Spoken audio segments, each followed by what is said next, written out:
c'est un projet qui a été construit donc, en partenariat avec Radio Méga et avec la Villa Arc-en-Ciel, qui est une maison d'enfants qui accueille des enfants alors, en général âgés de 6 à 13 ans. Donc, c'est des enfants qui sont placés sur décision du juge et qui vivent donc dans cet espace-là. Donc, les séances ont été organisées les mercredis après-midi où les enfants venaient dans les locaux de Radio Méga. Et puis là, on a eu une semaine d'enregistrement où on en a profité pour faire un camp. Ils ont donc choisi de créer une histoire avec un papa, une maman et 2 petites filles qui se perdent, qui se retrouvent avec une licorne qui vient sauver un petit peu tout le monde.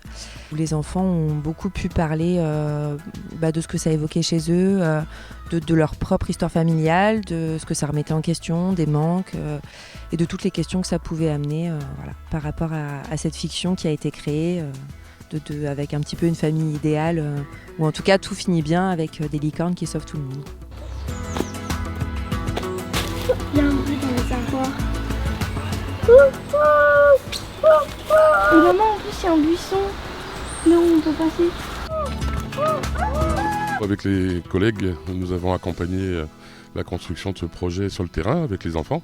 Alors ça a été un temps très particulier parce que très très riche pour les enfants. Je pense qu'ils n'ont pas encore mesuré tout ce que ça leur a apporté. Et puis surtout, dans les jours qui viennent, on va aussi voir le résultat sur le terrain avec les enfants au quotidien, qui vont sans doute avoir appris des choses sur le fait de s'écouter, de s'entendre, d'essayer de se coordonner ensemble. Voilà, des choses qui nous intéressent sur le quotidien qu'on partage avec eux et qui contribuent à les faire grandir.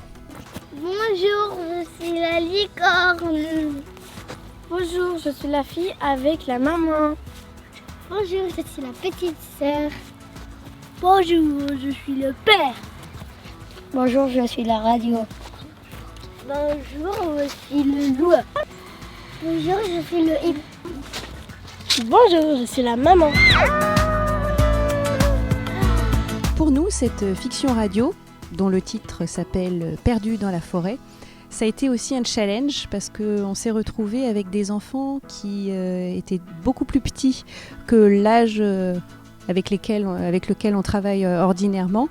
Et du coup, tous les exercices de théâtre qu'on a fait avec eux, c'était aussi s'adapter à ce public-là.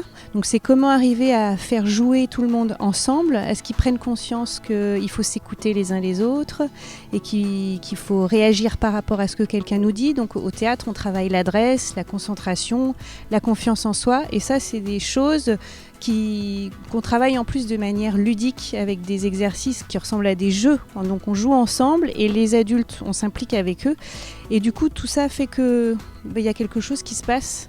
On s'en rend compte, même si parfois c'est difficile à gérer parce que la concentration est parfois réduite. Mais il y a des moments de grâce en fait, et c'est à ces moments-là qu'on s'attache et où on voit que ça progresse au fil de la semaine. Après, au-delà de la satisfaction professionnelle, c'est très important aussi pour nous personnellement, ce que les enfants nous renvoient, ce qu'ils nous apportent, parce que là, il y a vraiment un don de soi par moment des enfants qui nous désarme. Et on se remet en question aussi dans notre manière de faire et comment on peut les amener à progresser et à dépasser certaines limites.